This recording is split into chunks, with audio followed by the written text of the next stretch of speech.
뉴욕 방문을 마치고 오늘 새벽 인천공항으로 귀국한 전 장관은 관련 의혹에 대해 황당하고 전혀 근거가 없다면서도 해수부와 정부가 흔들려선 안 된다며 장관직을 내려놓고 당당하게 대응하겠다고 말했습니다. 윤영호 전 통일교 세계본부장은 특검팀에 구속된 직후인 지난 8월 전 현직 여야 의원들에게 금품을 제공했다며 청탁 목적도 구체적으로 진술했습니다.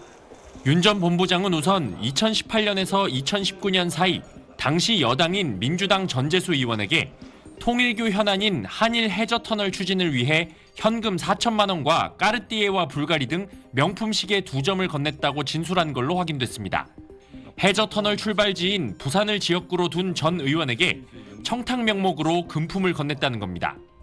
윤 전 본부장은 또 비슷한 시기 국민의힘 전신인 미래통합당 김규환 당시 의원에게도 일본 내 통일교 교세 확장과 해저터널 건설 법안 추진에 도움을 받기 위해 현금 수천만 원을 건넸다고 진술한 걸로 SBS 취재 결과 확인됐습니다. 당시 한일의원연맹 소속이던 김 전 의원은 지난 2019년 일본 나고야에서 열린 통일교 주최 행사에도 참석한 것으로 파악됐습니다. 윤 전 본부장이 금액과 시기, 전달 목적까지 진술한 만큼 법조계에선 정치자금법보다 공소시효가 긴 뇌물죄 적용이 가능하다는 관측도 나옵니다. 당사자들은 제기된 모든 의혹을 강하게 부인하고 있습니다. 전 의원은 그동안 해저터널 건설 반대 입장을 여러 차례 밝혀왔는데 지금 한일 해저터널을 하겠다는 것은 일본이 이익을 보는 만큼 우리 불경이 손해를 보게 됩니다. 어제 귀국길에 앞서 미국 뉴욕 공항에서도 통일교 측으로부터 금품을 받은 사실이 없고 해저터널 청탁 의혹도 사실 무근이라며 의혹 일체를 전면 부인했습니다. 김규환 전 의원도 SBS에 통일교 행사에 참석한 적은 있지만 식사비도 주지 않았다며 윤 전 본부장이 통일교 돈을 가져가 배달 사고를 내놓고선 나를 언급하는 것 같다. 대질도 하고 싶다고 의혹을 부인했습니다. SBS 원종진입니다.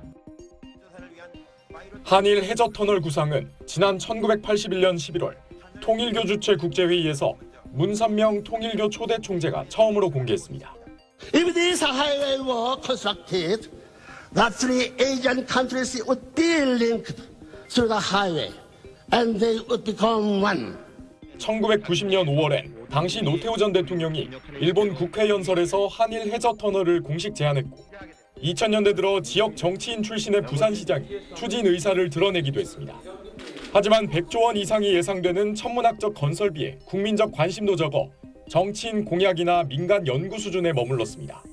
통일교 차원에선 교단 수건 사업을 해결해야 했고 이를 위해 여야를 가리지 않는 전방위 로비가 이루어졌을 가능성이 제기됩니다. 윤영호 전 세계본부장은 지난 8월 특검에서 전재수 해양수산부 장관과 김규환 전 미래통합당 의원 등에게 금품을 전달한 이유가 해저터널 사업 지원 명목이라고 진술했습니다. 특검팀도 한학자 통일교 총재와 윤 전 본부장을 재판에 넘기면서 정교일치 이념을 실현하기 위한 통일교의 주요 현안으로 한일 해저터널을 적시했습니다. 한 총재 재판에 증인으로 출석한 한 지역 통일교 지구장은 국민의힘 인사를 지원한 것과 관련해 아젠다인 한일 해저터널을 통해 남북 통일 발판으로 나갈 수 있다고 생각해 지시에 따랐다고 말하기도 했습니다. 통일교가 해저터널 사업 진행을 위해 여야 정치인들을 접촉한 정황들이 속속 드러나는 가운데 향후 수사를 통해 관련 의혹이 밝혀질지 주목됩니다. SBS 김덕현입니다.